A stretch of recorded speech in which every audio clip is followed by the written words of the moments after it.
안녕하세요. 포텐셜 시크릿입니다.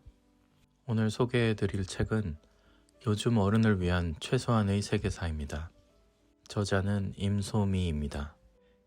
이 책은 6000년의 세계사에 빠져서는 안 될 결정적인 장면을 추려서 정리하고 있습니다.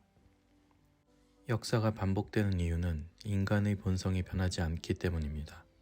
그렇기에 과거의 사건을 본다면 현재의 우리에게 아주 유용하게 쓰일 귀중한 통찰력을 얻을 수 있습니다. 이란은 지난 4월 13일 이스라엘을 향해 수백 발의 드론과 미사일을 쏘며 공습을 감행했습니다. 이는 이스라엘이 지난 1일 시리아 다마스커스 주재 이란 영사관을 폭격하여 이란 혁명수비대 고위급 지휘관을 제거한 지 12일 만입니다. 이란의 첫 전면적인 이스라엘 본토 공격이기도 합니다. 단 이란의 드론과 미사일이 이스라엘 방공망에 의해 대부분 격추되고 피해가 미미한 것으로 드러났습니다. 공습을 당한 이스라엘이 어느 정도 수위로 대응하는지가 향후 확전 여부를 결정지을 것으로 보입니다. 오늘은 이 책의 내용 중에서 중동 전쟁에 관련한 내용을 소개해 드리겠습니다. 이슬람의 성지가 된 예루살렘. 4세기에 콘스탄티누스 대제가 기독교를 합법화한 이후 테오도시우스 대제가 기독교를 로마 제국의 국교로 채택함으로써 로마 제국은 본격적인 기독교 국가가 되었습니다. 더 시간이 지나고 무함마드가 사망한 지 4년이 흐른 636년에 아랍이 이스라엘 땅을 정복하게 됩니다. 아랍 왕조의 지배는 4세기가 넘게 이어졌고 다양한 칼리프들이 이 지역을 통치합니다. 아랍 왕조의 지배를 받는 사이 예루살렘은 메카와 메디나에 버금가는 이슬람교의 성지가 되었습니다. 시간이 갈수록 비이슬람교에 대한 사회적 차별이 심해지면서 아예 고국을 떠나는 유대인이 더욱 늘어났습니다. 유대인들이 이렇게 세계를 떠돌아다니며 살아가는 동안 예루살렘은 긴 시간 이슬람의 땅으로 무슬림에게 추앙받게 됩니다. 11세기부터 13세기까지 약 200년의 기간 동안 십자군 전쟁이 발생하였습니다. 로마의 교황이 예수가 부활한 성지인 예루살렘을 이슬람의 손에서 해방시켜야 한다고 주장하면서 십자군 원정이 시작된 것입니다. 이에 유럽 기독교 국가들이 모인 제1차 십자군이 1099년 예루살렘을 점령하고 이곳에 살던 비기독교인 대부분을 학살합니다. 유대인들은 방어에 실패하여 불에 타 죽거나 노예로 팔렸습니다. 이후 13세기까지 이어진 십자군 원정은 결국 이슬람군에 최종적으로 지면서 실패로 끝납니다. 십자군 원정으로 유럽에서 이스라엘을 연결하는 교통로가 열리며 성지 순례가 일반화되었는데 이때 많은 유대인도 성지 순례길을 따라 고향으로 돌아올 수 있었습니다. 1291년부터 이스라엘은 다시 이슬람교도, 즉 무슬림의 지배를 받게 됩니다.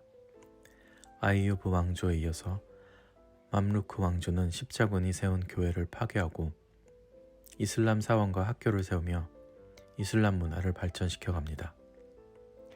1517년부터는 오스만 제국의 지배가 시작됩니다. 오스만 제국 역시 이슬람 국가이기 때문에 전체적으로 보면 성지 예루살렘을 사실상 가장 오랫동안 지배한 종교는 이슬람교인 셈입니다. 19세기에 들어서자 중세시대는 점차 막을 내리고 서양 열강에 의해 이스라엘 땅은 세 대륙을 연결하는 교역의 중심지가 됩니다. 19세기 말에 이르자 예루살렘의 유대인 인구는 점차 늘어났고 20세기 초에는 과반수를 차지하면서 히브리어도 부활했습니다. 시온주의 운동이 시작될 발판이 마련된 것입니다. 시온주의란 팔레스타인에 민족 국가를 건설하려는 유대인들의 민족주의 운동으로 이해부터 예루살렘과 이스라엘 땅과 동의어로 사용된 시온에서 딴 이름입니다. 그동안 세계 곳곳에 뿔뿔이 흩어져 살던 유대인은 소수민족으로서 늘 공동체의 주변에만 머물러 있었고 너무도 쉽게 집단 증오의 희생양이 되곤 했습니다. 유럽인은 유대인을 경멸했으며 유대민족은 사회적 차별의 환멸을 느껴왔습니다. 이런 상황에서 이스라엘 땅을 향한 유대인의 애착은 유대 민족이 조상의 땅을 되찾는다는 시온주의 사상까지 이어진 것입니다. 제1차 세계대전의 패배로 오스만 제국이 해체되었고 1917년에 승전국 중 하나인 영국이 팔레스타인을 위임 통치하게 됩니다. 영국은 불과 2년 전 팔레스타인에 사는 아랍인에게 전쟁이 끝나면 팔레스타인 독립을 보장한다고 약속하고선 실제로는 당시 영국의 외무장관 벨푸어가 유대인에게 팔레스타인 땅에 유대인 국가를 건설하는 것을 지지한다고 선언합니다. 이러한 벨푸어 선언으로 아랍인은 뒤통수를 맞았고 유대인의 시온주의에 기름을 들이붓게 됩니다. 결국 벨푸어 선언이 이스라엘 건국의 촉매 역할을 하면서 현대 팔레스타인 분쟁의 씨앗이 된 셈입니다. 이스라엘의 건국을 지지한다는 영국의 표명으로 이스라엘 땅에 들어오는 이주민의 행렬이 끝없이 이어졌고 유대인은 이를 민족적으로 부응해 국가를 재건하려는 노력을 이어갑니다. 유대인의 시온주의와 아랍 민족주의는 양극으로 치다르며 거의 폭발 직전의 상태가 되었습니다. 이렇게 두 민족 간의 갈등이 고조되던 중 제2차 세계대전이 1939년에 발발합니다. 전쟁 중 나치 정권은 유럽의 유대인 공동체를 말살하려는 계획인 홀로코스트를 치밀하게 수행합니다. 이 과정에서 히틀러는 600만 명에 달하는 유대인을 학살했고 이로 인해 또다시 유대인의 민족주의 운동인 시오니즘은 급격히 발전합니다. 영국은 두 민족의 대립을 중재하려고 필사적으로 노력하다가 결국 1947년 팔레스타인 문제를 유엔에 넘겨버립니다. 유엔 총회는 팔레스타인 지역을 둘로 쪼개서 아랍인 구역과 유대인 구역으로 분할하자고 제안합니다. 유대인은 이 제안을 받아들였으나 아랍인은 거부합니다. 당시 팔레스타인 지역에서 유대인이 가진 땅은 전체의 6%였는데 유엔의 권고대로 땅을 분할하게 되면 유대인은 팔레스타인의 56%나 차지하게 되는 거라 아랍인 입장에서는 불평등한 제안이었습니다. 유엔의 투표 후 유엔의 권고를 받아들일 수 없는 아랍인은 이스라엘 땅으로 규정된 지역에서도 떠나지 않고 싸웠고 이스라엘은 아랍권의 반대에 맞서 텔아비브에서 건국을 선포하면서 쐐기를 박아버립니다. 1948년 마침내 팔레스타인 땅에 이스라엘이 건국된 것입니다. 이스라엘이 건국되면서 팔레스타인 땅에 살고 있던 70만 명이 내쫓깁니다. 이스라엘 입장에서는 나라 없는 민족으로서 2000년의 유랑 생활을 끝내고 드디어 고향 땅을 되찾아 나라를 세웠다는 의미였지만 팔레스타인에 살던 아랍인들 입장에서는 하루아침에 삶의 터전을 빼앗긴 난민이 된 대재앙이었습니다. 이때 이스라엘의 국제적인 입지는 그다지 좋지 않았습니다. 이슬람교를 믿는 주변 국가들 속에서 이스라엘은 유대교와 기독교를 믿었기 때문입니다. 이스라엘 건국 다음 날 아랍 국가들이 연합하여 이스라엘을 공격하면서 제1차 중동 전쟁이 시작되었고 이후 이스라엘은 주변 아랍 국가와 총 4차례의 전쟁을 치르게 됩니다. 먼저 1948년에 발발한 제1차 중동 전쟁을 두고 이스라엘은 독립전쟁이라고 부르고 아랍인들은 팔레스타인 전쟁이라고 부릅니다. 당시 이스라엘의 전력은 아랍 국가들에 비해 모든 면에서 열세했습니다. 당연히 전쟁은 아랍 국가들의 승리로 끝날 것만 같았지만 이스라엘은 죽기 살기로 싸웠고 미국의 지원을 받아 신무기로 전투력을 보강하며 전세를 역전시켰습니다. 아랍 국가들은 이스라엘을 과소평가한 데다 각자의 이익을 챙기려다 보니 서로의 불신이 가득한 상태였습니다. 결국 유엔의 중재로 휴전협정을 맺으면서 전쟁이 종결됐는데 결과적으로 이스라엘은 팔레스타인 땅의 대략 80%를 차지하게 됩니다. 이로써 팔레스타인 주민 약 80만 명이 인근 아랍 국가로 이동하면서 대규모 피난민이 발생하게 되었습니다. 이후에도 유대인과 아랍인의 싸움은 계속 이어지다가 1956년 제2차 중동 전쟁이 발발합니다. 두 번째 전쟁은 수에즈 전쟁이라고도 불립니다.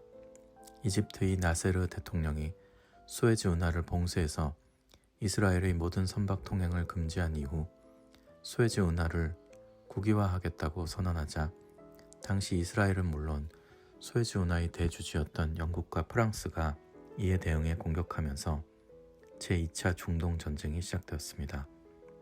그러나 미국이 즉시 전쟁을 멈출 것을 요구하고 소련도 이를 지지하면서 결국 정전이 이뤄지게 됩니다. 결국 이집트 나세르 대통령은 수에즈 운하의 국유화를 인정받으며 아랍권에서 입지를 높이게 됩니다. 또한 2차 중동 전쟁으로 영국과 프랑스가 물러난 중동 지역에 미국과 소련이 앞다투어 진출하기 시작합니다. 1967년에 발발한 제3차 중동 전쟁은 6.1 전쟁이라고도 부릅니다. 인근 아랍 국가로 뿔뿔이 흩어져 난민이 된 팔레스타인인 중에서 유대인을 향한 테러 활동이 이어지며 중동 세계의 긴장이 계속된 가운데 이스라엘과 시리아의 충돌이 있었습니다. 결국 이집트와 시리아 그리고 요르단이 이스라엘과 싸우게 됩니다. 미국의 지원을 받은 이스라엘은 6일 만에 일방적인 승리를 거두며 예루살렘 성지 획득과 함께 독립 초기의 8배가 넘는 영토를 지배하게 됩니다. 팔레스타인 난민은 더 많아지고 아랍 국가의 반미 감정도 더욱 심해집니다.